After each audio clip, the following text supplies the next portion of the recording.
Hi, everyone. In this episode, my guest is Professor Katie Hoemann. She's an assistant professor of psychology at the University of Kansas. Her research focuses on relationship between language, the perception and experience of emotion, specifically looking at individual and cultural differences in emotional meaning making. She was also an instructor for one of my master courses, I think 3 years ago or so. And then our paths crossed again when I started my PhD. We would see each other at the Tuesday seminars of our research group. And I remember she had given me some very helpful feedback from my PhD project. So it's a pleasure to have you here as a guest, Katie. It's a pleasure to be here. Thank you for inviting me. So as a first question, I would like to talk a bit about your background. So you received your bachelor's degree in cultural anthropology, Spanish, and linguistics. Then you did master's in cognitive linguistics. Then you went on to do your PhD in psychology in a research group that studies emotions. Can you walk me through this journey a bit? What drew you to studying emotions in the end? I think it's ultimately comes down to an interest in how people make meaning of the world. And you said this in your introduction for me, that means a lot to note that from the start. But I think of this process of meaning making as how we take these collections of sensations and behaviors that we're immersed in, and we turn it into something that we know, something that we can talk about, something that we can share with each other. Uh, I started this journey thinking that I would be purely a linguist, and found that a lot of the coursework that I was taking was having me do that work out of context, like sentence syntax parsing and dependency trees. And I wanted to see how people were using these tools, in that case language, to do things in the world. So I wanted to get into people's heads, hearts, and lives, right? I wanted to walk in their shoes. That took me first to anthropology, where I felt like I really was able to take the perspectives and stand in the shoes of people from other cultural backgrounds in that case. And ultimately, that took me to psychology, where I felt that there's a little bit more of an open ground of the different kinds of perspectives that I could take and answering the questions that I really wanted to answer. Why why emotion? Well, I guess I see it as where the rubber meets the road, right? It's so present, it's so real to us. It is to me what it means really to be alive, kind of what drives us a lot, right? We see it as motivation, as kind of our compass. As researchers in this field often joke too, I have a lot of them, right? So maybe it's a little bit of me search. Um, and it really felt like an area where I could make a contribution to understanding how language shapes these processes. And that was kind of my first entry point into the work that I do today. Okay. And as a small follow-up questions, you said that it can be sort of like a me search as well. Um, it's something that I also like experience when your work as doing research in psychology. Like you approach emotions from a very scientific perspective, like from a very theoretical, like conceptual perspective, while yeah, in daily life you don't really get to think about your emotions in such a way. Um, so I'm wondering whether like how's it like to study emotions from such a theoretical perspective, but also like trying to also in your work when you're communicating it, also trying to link it to daily experiences of Mm-hmm. emotions that sort of that people can relate to as well. Mm-hmm. Um, Yeah, I I don't know if think. that makes sense. Well, I think what you're getting at is to me there's this inherent tension in science and psychology, and in emotion science most specifically, where we want to have theories and provide evidence uh, in connection with those theories that is scientifically rigorous, and represents what we think it's like, for example, the biological reality of our human beings is. But at the same time, we also want to be able to speak to people's intuitions and people's lived experiences of what they're going through in their daily lives. Um, those intuitions might not be scientifically real, like they might not match what we know from the data, but that doesn't mean they're any less valid. And so, as a scientist, you have to wear both of those hats. You have to kind of say, well, for example, I'm experiencing this emotion as strong and unbidden, has nothing to, it just came out of nowhere. But as a scientist, I can step back and say, actually, it probably came out of this constellation of factors, how much I've slept, what I've eaten, where I am, who I'm with, what happened to me in the past, what I'm hoping will happen to me in the future, and more. And so, I will say for me, a lot of the knowledge that I've gained in this area of scholarship is directly applicable to my life and helping me kind of break down what I'm experiencing in the moment. But you can't lose sight of that. I really believe you can't lose sight of that human experience of things, because that's how we connect with our students and our participants, and ultimately the broader audience that we need to communicate our findings to. If we make it that it doesn't speak to them, then it's not going to do the work that it needs to do. Okay. Yeah. Nice. And so from what I see in your research journey, it's easy to connect the dots between what you have done and how you're combining these in your current work. And I was wondering if finding the focus of your research was as smooth as it looks in your CV, or was it messy sometimes? And yeah, for example, your transition to like starting a PhD in psychology when you have a background in like linguistics, cognitive linguistics and anthropology. Yeah, it means a lot that you see those connections. It's not always been easy for me to make them for myself, or certainly for me to articulate them to others. It's been a few years of really, probably more than that, but just trying to find a vocabulary that feels right, that feels like it matches what I do and what I want to do. And even then, I'm still not completely satisfied. I think part of it is I like to say that I'm omnivorous. So many things are fascinating to me, and I see them all as part of one big web. They're really just different perspectives that I can take on the same core question. And especially when you're a student or an early career researcher, just finding your feet, this can be perceived as a scattered way of approaching your work. I think a lot of people expect one narrow question that blossoms or spreads to a series of other questions. But I always had my fingers in a lot of different pots. And one of the biggest challenges I've had to face is learning how to tell a clear story about who I am and why all of these pieces deserve and in fact need to be part of that story. So yeah, it's a journey for sure. Yeah. And was there a specific moment when you realized you were on the right path?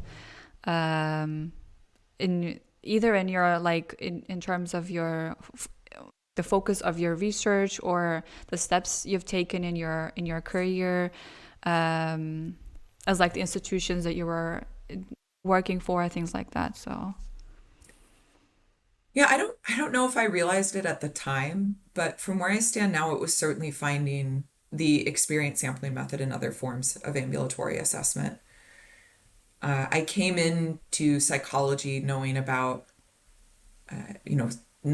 experimental work, and about field studies, but I didn't know about this whole approach that we could take to being with people as they go about their everyday lives. And I've been fortunate to work with pioneers in this space at my PhD institution at Leuven, and to see how we can take our research out of the lab and into the world, and where people are doing their thing. And this is my version of the anthropologist bush now. It's kind of where I always wanted to be. It really fits this descriptive ecological approach to the experience and understanding of emotion that is really important to me. yeah, I see.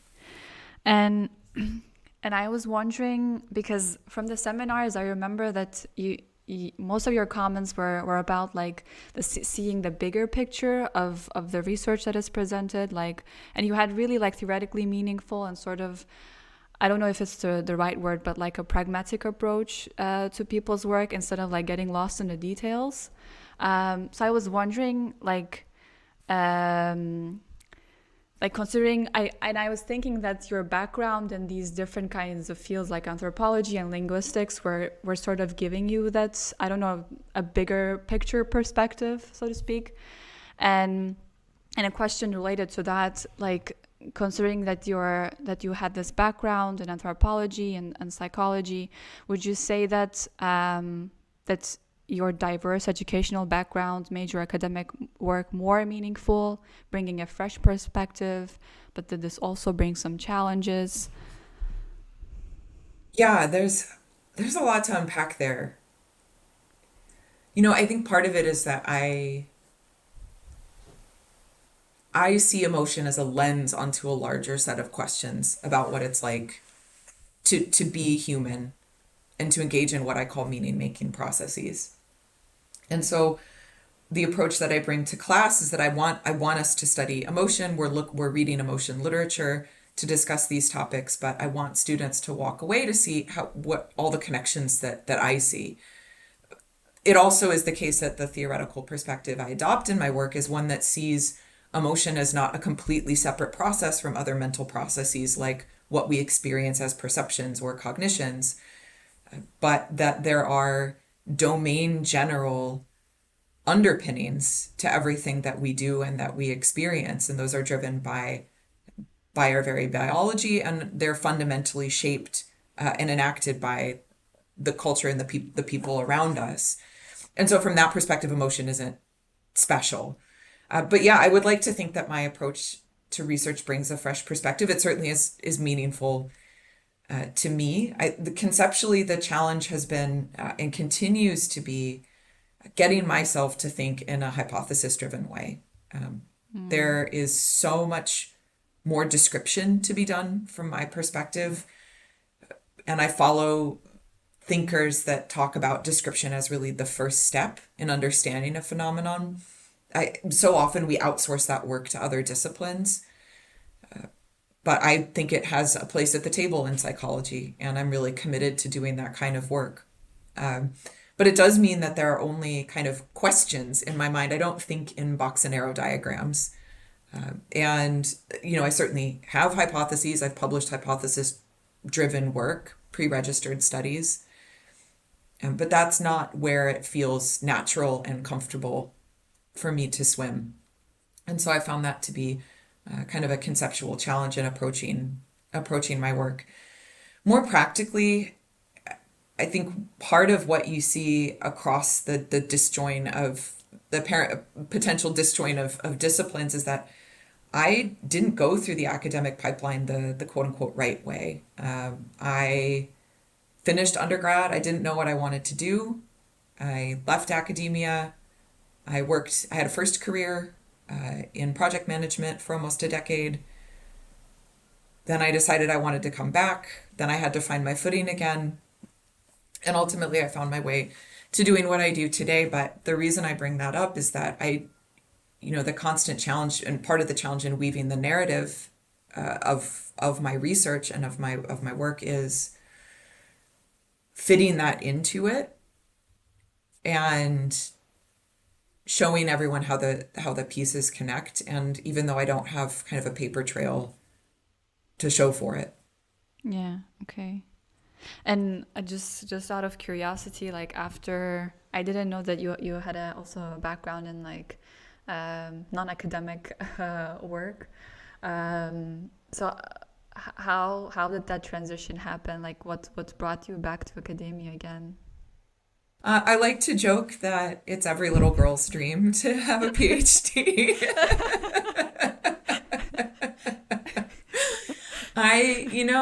I had this idea. I liked school. I liked studying. I liked the academic environment. But I finished my undergrad and I just had this idea that I wanted to go a bunch of different places and see a bunch of different ways of living. But that didn't translate very neatly into any particular career path. I spent a year working odd jobs, and then I finally got a position with a project management company or a couple, where some of my friends were working. I did that for a few years. They actually, you know, part in playing up to my interests a few years into it, they asked whether I would move to the Netherlands to do that work. So I did. So I got to live abroad. But then, I got to be about 30 and I thought, if I'm going to do this thing, I'm going to have to do it. Something else is going to happen in life and I'm not going to get around to doing it otherwise. But kind of getting back in the game when you've been out it was more of a challenge than I thought it would be. You have to get new letters of rec. Your old letters of rec don't work anymore. Your industry letters of rec they're not worth anything in academia. I didn't have any papers. I had no research assistant positions. Aside from the fact that I was trying to transition across disciplines at that time. So that was a couple years of kind of getting back into the game. And yeah, I mean, it clearly paid off, as it were. But it was also worth it along the way. It made me realize how much I really like doing this kind of work. Yeah. Okay, so moving on to your current research topics, what research questions are you trying to answer, explore right now? Yeah, so in my head, and quite frankly, on my whiteboard, I have a giant whiteboard in my office here. My current work is about describing what I call the ecology of emotion in everyday life. So these are kinds of questions like what kinds of events or contexts or situations populate the categories of emotion that we know and love. When people say they're happy in everyday life, what is the constellation of types of happiness that we're tapping? What are the moments? What are there features? Are there aspects of those moments that they have in common aside from the fact that they're referred to as happy moments or sad moments or angry moments, what have you? The evidence that I have and that others have to date is that there's really a dazzling variation within these categories, across these categories. And so the key question is, are there particular features that might structure that variation that might, if we want to think of it in a statistical sense, that might account for a meaningful amount of the variance? My guess is that's probably going to be more than one feature, and that those features might also be person specific and even dynamic within people. But this is the kind of approach that I'm using right now. And those are big questions. So two more bite-sized tasks that I'm working on right now. I'm analyzing some data that I collected with support from the Flemish Research Council, the Flemish National Science Foundation, FWO. And this is, like I mentioned earlier, a data set in which people verbally described their current experiences throughout the day for almost 3 months. And so we're able to see when people spontaneously say that they're happy or tired or what have you. Those are two of the most common emotion adjectives, by the way. What kinds of things are they talking about? And is that variable per person, or is that kind of a common set of themes across the group? And I'm also setting up to ask more specific questions about how our bodies and our contexts work together to give rise to emotion. So I do work with peripheral physiology, more specifically cardiorespiratory physiology. And here I've had the opportunity to set up a physiology lab with devices that people can wear as they engage in everyday behaviors or go about their everyday lives. And so starting now, going into the next couple of years, that's going to be another focus of mine. And if you had all the funding and resources in the world, what would you try to answer or explore? Yeah, I imagine that I answered this a little bit with my last question, Yeah. because I gave you kind of a broad aim, but I guess doubling down on that, I would probably follow individuals, one or several, across their lives. I mean, this is it's isn't ethical or even possible really. But if we're engaging in this kind of fantasy space about what we want to know, it's really wanting to understand the human condition. I think psychology comes at it from a particular angle, but it's really the same fascination that's shared across a lot of different disciplines, really understanding how people come to have the experiences that they do. You need to have all of these pieces that you put together, what they've gone through, who they are, what kinds of situations they find themselves in, how they think about that. Of course, you can't just do that passively. You have to ask them to collaborate, and that's in part why it's not feasible. Mm-hmm. We can't get a literal readout of someone's mind 100% of the time. And what would we do if we had all that data anyway? Yeah. But I guess part of it for me is this dream of being able to start to see how the different time scales and levels and types of data come together to produce the experiences and beliefs that we have of and about ourselves. So if you feel this way in the moment, over time, how does that scale up to the kinds of responses that you'd give when you're asked, for example, in a questionnaire, in an interview, to describe what kind of person you are? Um, do those mappings exist? What kinds of forms do they take? Okay, I see. And I remember, were you also interested in like emotional, like this repertoire of individuals, whether some people are really better at um, describing their emotions than others? Yeah, that's part of the work that I do looks at individual differences, and the more umbrella term that I've introduced is expertise in emotion, if we're going to take Yeah. these kinds of capabilities as skills rather than some kind of innate or difficult to move individual difference. And yeah, I look at those as, again, another way of understanding what the underlying processes are, the underlying mechanisms are. If individuals differ in this way, what can that tell us about how emotions are constructed, how we come to experience different emotions in the first place? Okay, Yeah. I see. All right. And another question, a general question about research and psychology. What do you think makes a good psychology study? So in the like AMEDS, the search of the publications in psychology, some researchers calling for better studies or empirical work that really relies on solid theories. I was wondering I don't know if I can call it a definition, but like checklist of the things that you look for in a good psychology paper. Okay. Yeah, I mean, I guess here I probably have to follow, it's usually ascribed to Duke Ellington that he said of music, there's only two kinds of music, good music and bad music, rather than different, having a preference by genre. And I suppose I feel similarly about research. There's elegant kinds of research in all forms and in all disciplines. You have some descriptive work, open work that's really beautiful. You also have some tightly parameterized experimental work that's really beautiful. The latter is not kind of work that I'm personally driven to do, but it's certainly work that others do and that needs a spot in psychological science, at a main spot.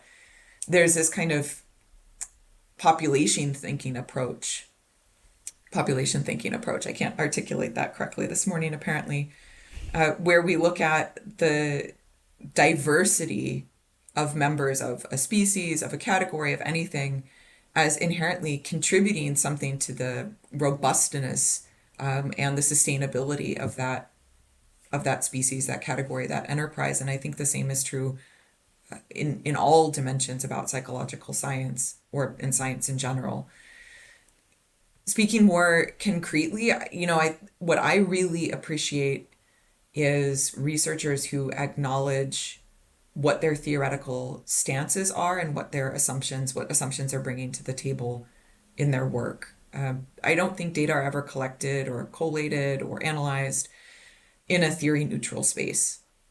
None of us are theory neutral, even if it's just our lay intuitions or cultural personal backgrounds.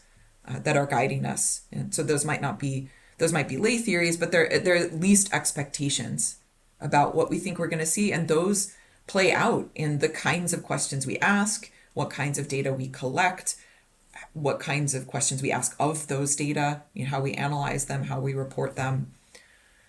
And I like to see strong, explicit claims about what those are. I think there's a lot of really beautiful work out there that pretends that it doesn't have those claims.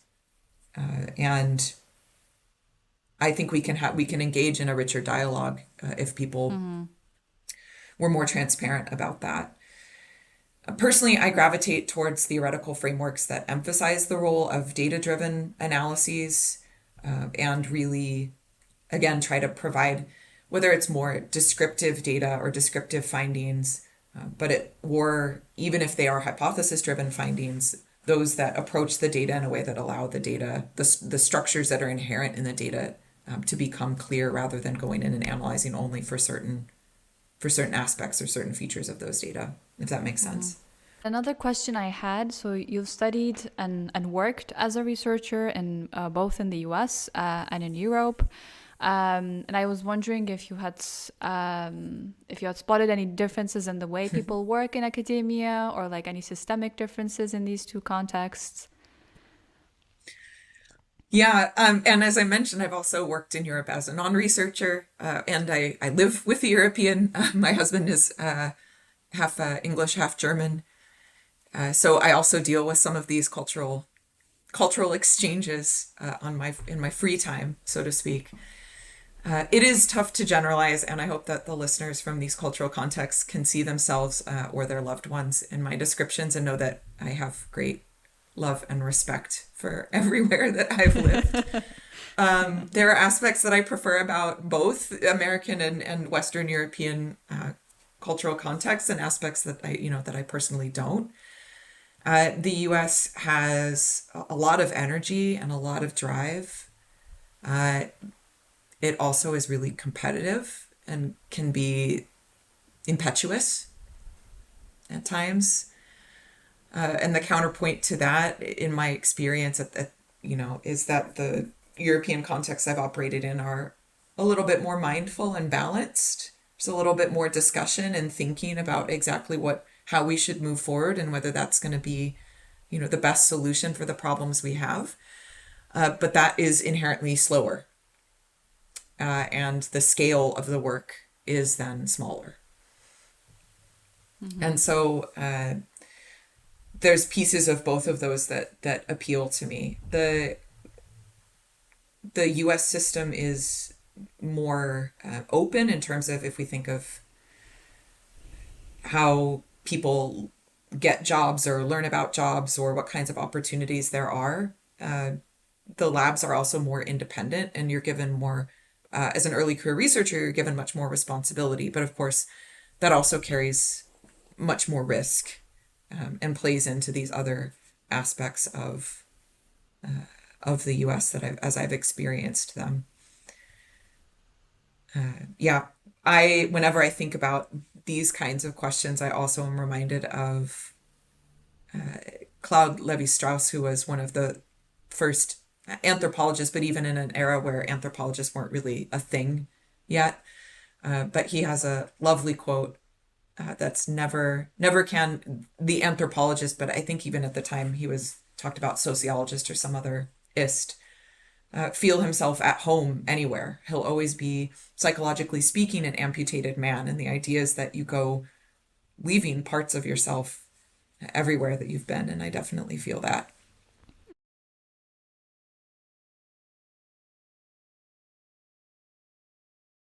And another question I had, I really like this question, but who is your favorite researcher? Is there anyone outside or within academia that you look up to, that you maybe still look up to, or that you looked up to during your PhD years? Man, this is really tough.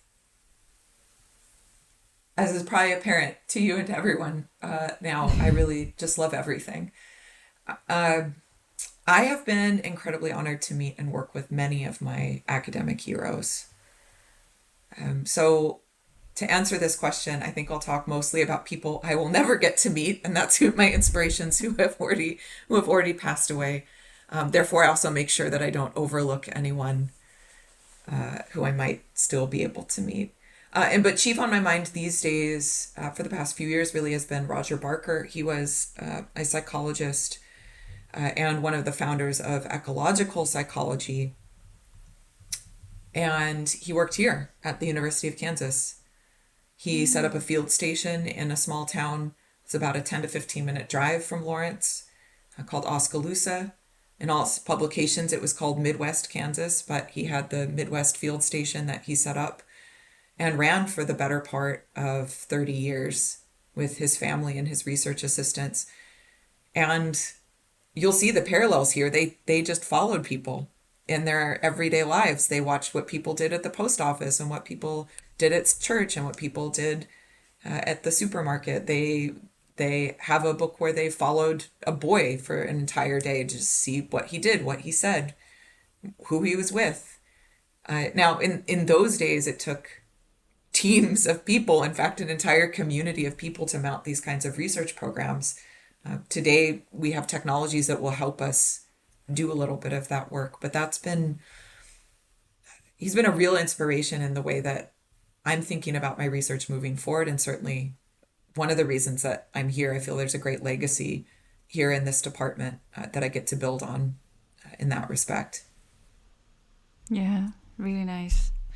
Um, and I don't know, after you told me like observing people in the supermarket and stuff like that, um, I was just curious about, I think you went to a Hadza community Mhm. at some point. Was it for was it for a study? Was it, yeah, just a trip there?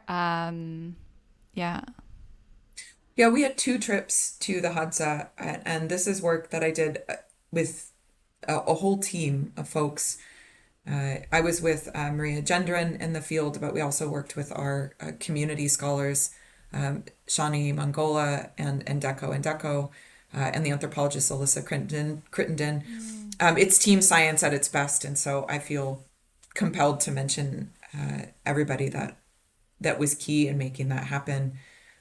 Lisa Feldman Barrett, of course, who is instrumental in providing the funding for this project. So we had two trips. The first one we went and we did kind of more classic emotion perception experiments with the Hadza. And the findings that we came away with really left us with more questions than answers. So we found that there was no consistent or robust evidence of universal emotion perceptions when we showed them posed faces of people, faces of photographs of people posing the kind of the classic basic set of basic emotions: happiness, sadness, surprise, disgust, etc. That they really weren't either in a structured format or in an unstructured format performing as we would expect from a Western industrialized, modernized context.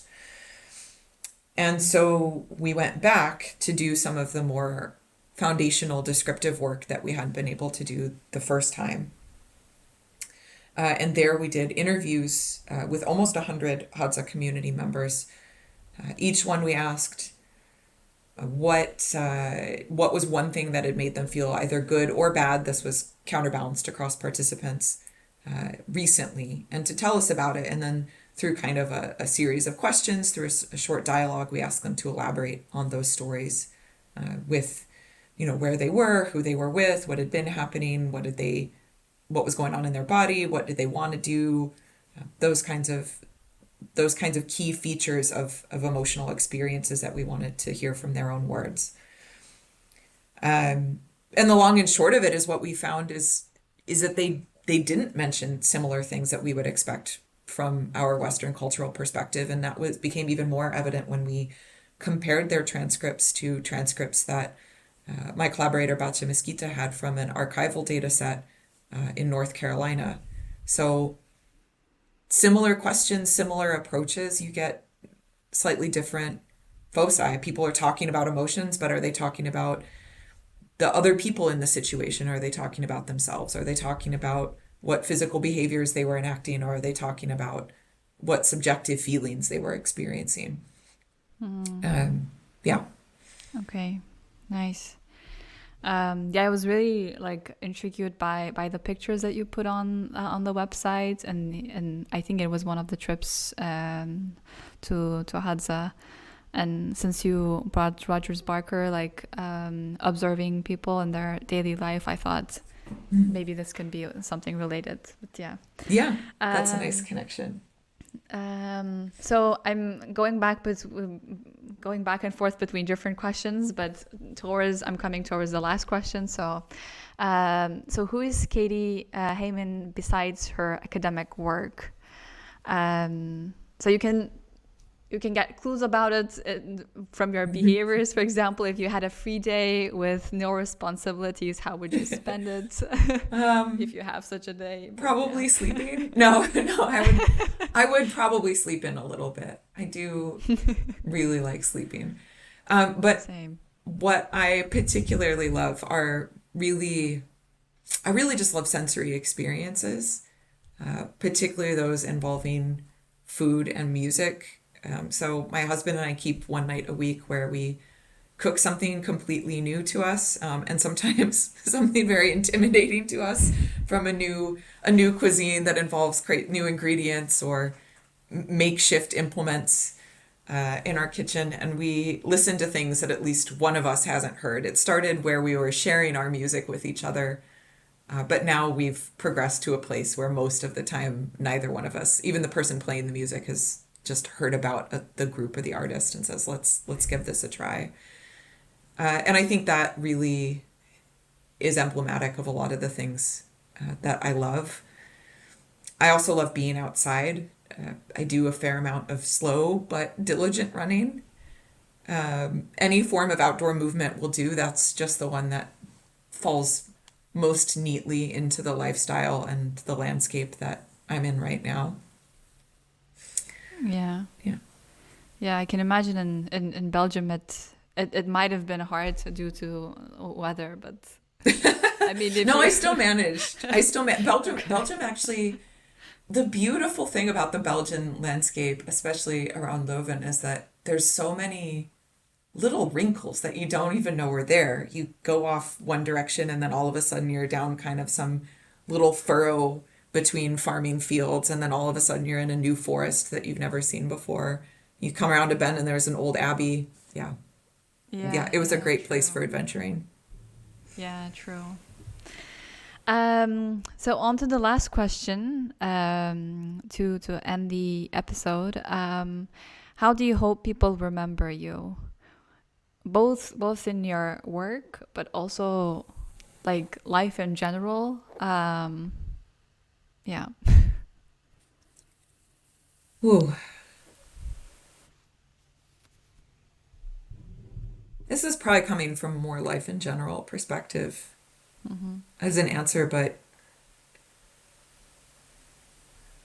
I hope that I am seen as someone who cared, who inspired, and who helped, and ultimately who gave back. I think we're not anything without our communities. And now more than ever, perhaps we need to be working to build and maintain those communities. And that's be that in the university walls or outside.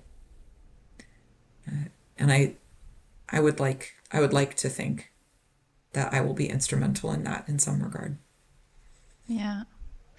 Yeah, that was very meaningful. I don't think I'm gonna say anything further on top of that, and then just and and end the episode here. So okay. Thank you so much for joining. It was a really enjoyable conversation for me. Yeah, same here. Um, What a wonderful opportunity. And yeah, what a yeah, cool initiative that you're taking.